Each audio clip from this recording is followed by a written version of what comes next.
Hello and welcome to Indus News live from Islamabad. I'm Jawad Tehami and these are the headlines.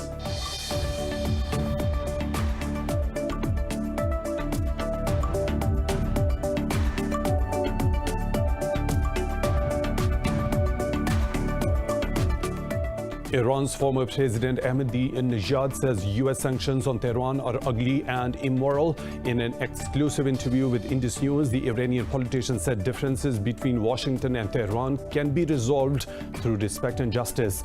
Ahmadinejad said he feels sorrow for the people in Indian-occupied Kashmir and hoped soon they will have chance to choose their future. He said, like other human values such as freedom, democracy and justice, the devilish powers have digressed the UN from its main mission. Ahmadinejad's complete interview can be watched on Indus News at 1500 UTC.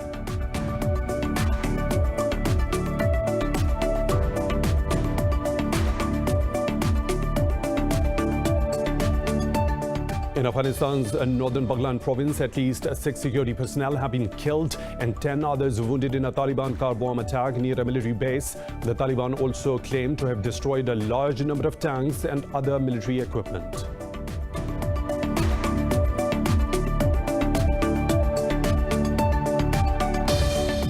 In India, at least 11 people, including 8 children, have died after a residential building in Mumbai collapsed on top of another building.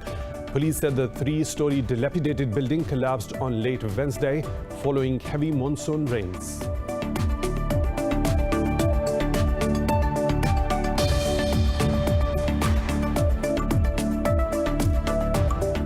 India has reported world's highest 6,148 deaths from COVID-19 with more than 94,000 cases overnight.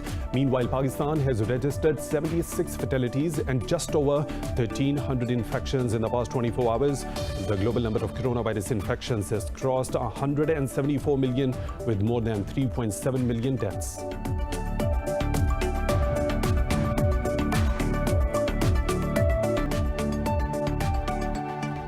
Those were the headlines and detailed stories. Right after a short break, stay tuned.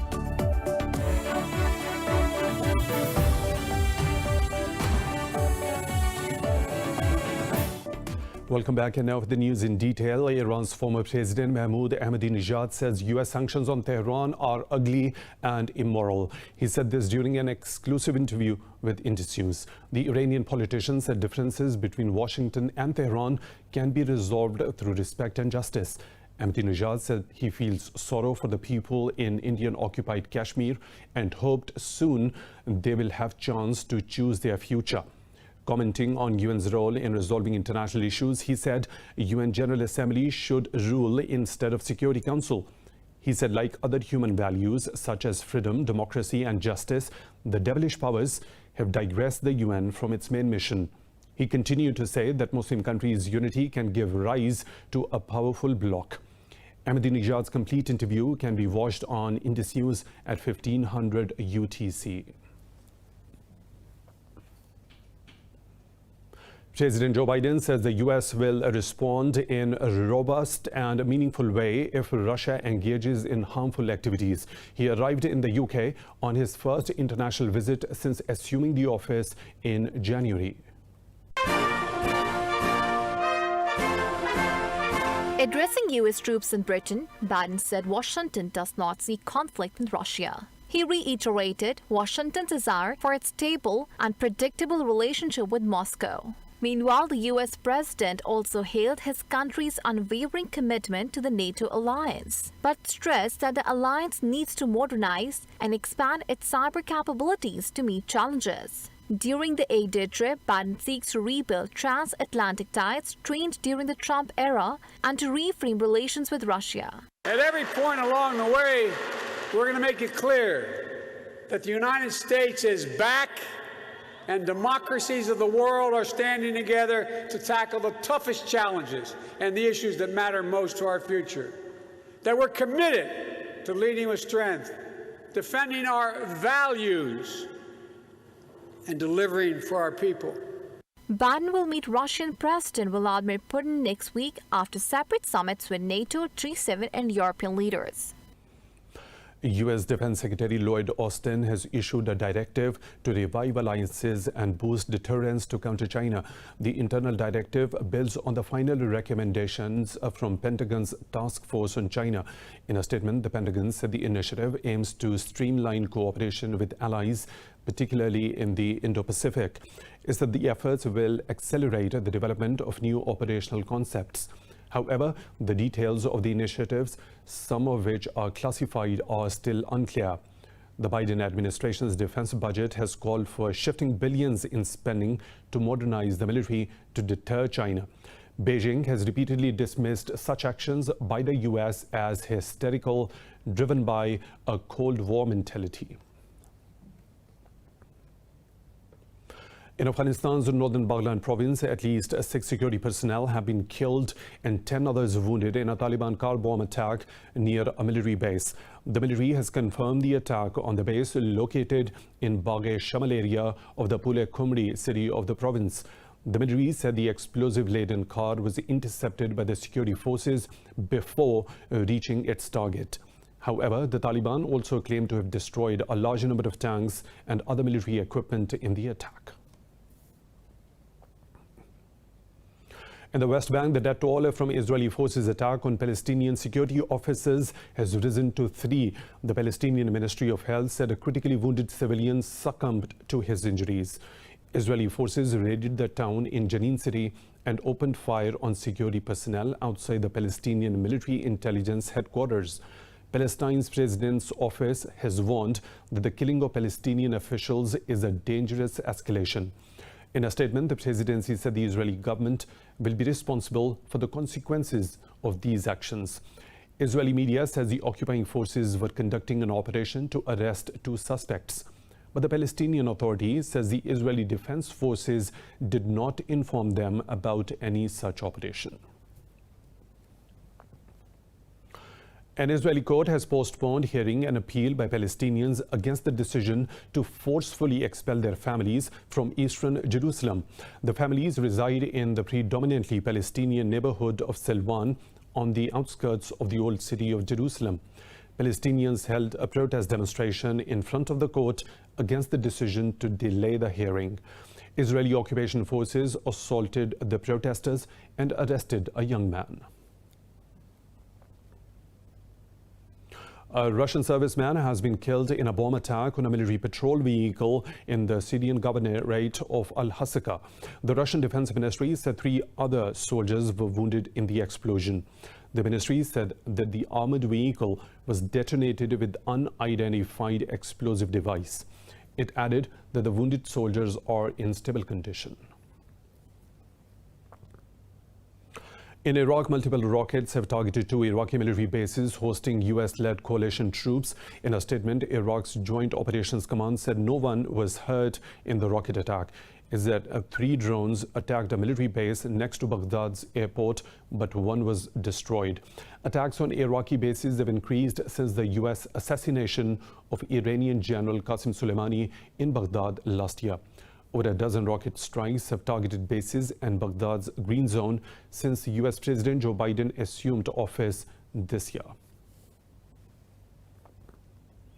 In India's largest city of Mumbai, at least 11 people, including 8 children, have died after a residential building collapsed on top of another building. Officials said 17 people are injured while rescue workers are searching for survivors beneath the rubble. They added 9 members of a family are among those dead in the incident following the first downpour of the monsoon season. The police have registered a case of culpable homicide against the contractor of the building. Incidents of building collapses become more common in India's financial capital of Mumbai during the monsoon. India has reported the world's highest 6,148 deaths from COVID-19 with more than 94,000 cases overnight. India's massive jump in fatalities came after its eastern state of Bihar added around 4,000 at-home deaths that were previously unaccounted. Previously, the US had the highest single-day death toll with nearly 5,500 fatalities. Brazil is approaching 500,000 COVID-19 deaths after more than 2,700 people died and over 85,000 tested positive overnight. Meanwhile, as poorer nations struggle to fund inoculation drives, Pfizer has pledged to provide the U.S. with 500 million COVID-19 vaccines to donate to the world. In Australia, locally transmitted cases continue to rise in Victoria State as its capital, Melbourne, prepares to come out of a 2-week hard lockdown. However, Canada has taken a cautious first step towards easing COVID-19 border restrictions for fully vaccinated citizens. In Pakistan, 76 more people have died due to coronavirus over the past 24 hours. The health ministry says the country's death toll has reached 21,529. The ministry reported over 1,300 infections overnight, pushing the nationwide case load above 937,000. There are currently more than 2,900 critical cases in the country, while over 871,000 people have recovered from the virus so far. The ministry said more than 41,000 tests were conducted in the past 24 hours. Meanwhile, Pakistan has made COVID-19 vaccination mandatory for employees of both private and government organizations. The Bill and Melinda Gates Foundation has lauded Pakistan's army for anti-polio efforts. President of Global Development Program Christopher Elias called on Army Chief General Qamar Javed Bajwa and Rawalpindi. They discussed matters related to Pakistan's commitment to disease prevention. Elias appreciated Pakistan's successful COVID-19 pandemic campaign and Pakistan Army's tremendous contribution in containing the transmission. Bajwa said polio eradication is a national cause and acknowledged the services of the health workers. The world's oldest cave painting is on the verge of decomposition. Experts are struggling to preserve the priceless prehistoric artwork in Indonesia. Details in this report. Discovered in 2017, this painting in a limestone cave in Indonesia's island of Sulawesi is thought to be over 45,000 years old. The Pleistocene rock art depicting animals, hand stencils, and human-like figures appears to be the earliest known pictorial record of storytelling. But in recent years, experts found that ancient art is slowly being erased due to climate-induced salt efflorescence. Mengambil beberapa sampel pigment.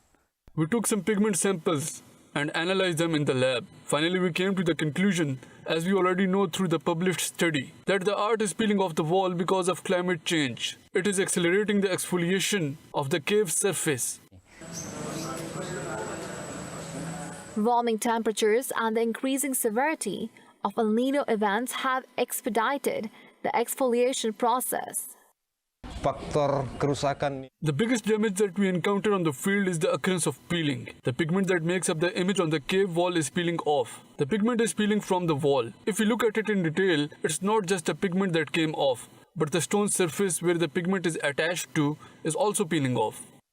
Almost 1.4 square centimeters of the painting had been peeled off from October 2018 to March 2019. In England, a huge sculpture made out of scrap metal and electronics has been built on Cornwall Beach ahead of the G7 summit. Resembling the iconic Mount Rushmore, it features the heads of the G7 leaders. More in this report. As G7 leaders arrive in southern England this week, they will be greeted by a multi-story sculpture of their heads. Because of its close resemblance to Mount Rushmore in the United States, the artwork has been nicknamed Mount Recyclemore by its creators Joe Rush and Alex Wreckage. Made out of electronic waste, the sculpture aims to highlight the huge amount of tech and gadgets that go unrecycled each year. What we've done here is we've depicted the 7 main characters of the G7 conference, with Boris Johnson on the left and Joe Biden on the far right. left. Yeah, on the far left, yeah. And basically it's to make them, to sort of say, you've got to work together on this one. You've got to build it into the way we do things, that we can recycle things, that we can repair things, and that we don't just waste things. Music Magpie, the company that commissioned the unusual artwork, contributed most of the 20,000 items used in the sculpture. It runs an e-commerce website where people buy and sell second-hand electronic goods.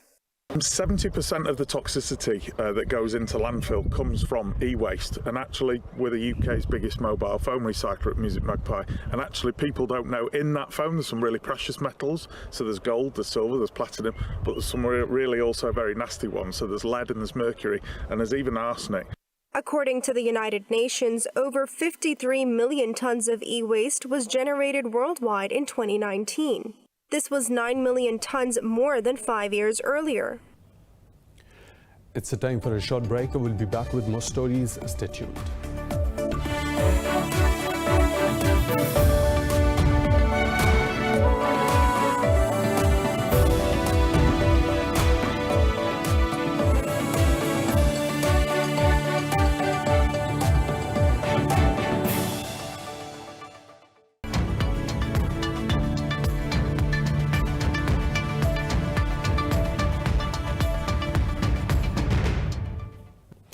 Another business updates. Pakistan has unveiled its economic survey, revealing that the industrial and services sectors helped the country post GDP growth of nearly 4%. At a press conference, Finance Minister Shaukat Tareen said large-scale manufacturing expanded by 9%, helping the country surpass the initial target of 2.1%. The Finance Minister underscored the impact of the coronavirus pandemic is causing the economy to contract last year, but said the decisions of the government had the economy stabilize, which resulted in improving performance on the growth front. According to the survey documents, the agriculture sector grew around 2.8%. The industrial sector registered a growth of 3.6% against a target of 0.1%, while services grew 4.4% against a target of 2.6%. The US and China have agreed to push forward trade and investment links. Commerce Secretary Gina Raimondo spoke to her Chinese counterpart Wang Wentao in the third round of the trade talks. China's Commerce Ministry says the two sides also agreed to handle their differences properly. In a statement, the ministry said both leaders exchanged views frankly on relevant issues. They stressed the importance of the US-China dialogue and communication in business and trade. The ministry added Washington and Beijing agreed to maintain communication.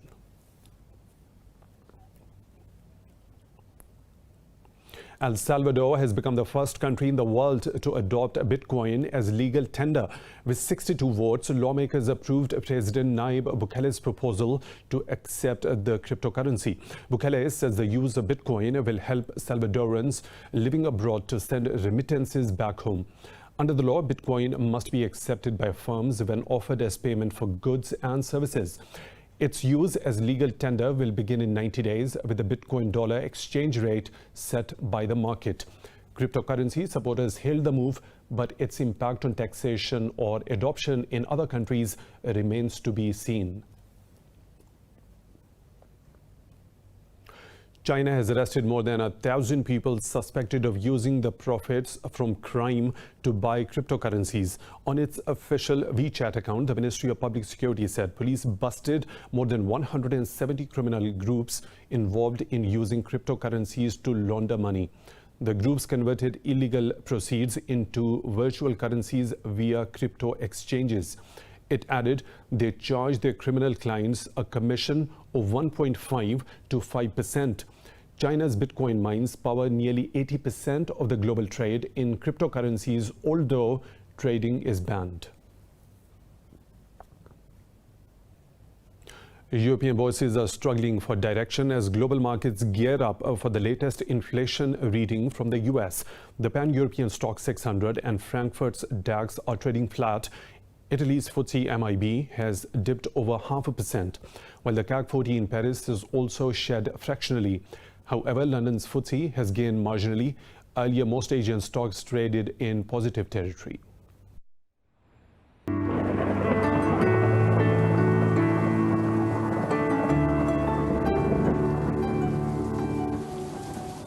Another weather situation from around the globe.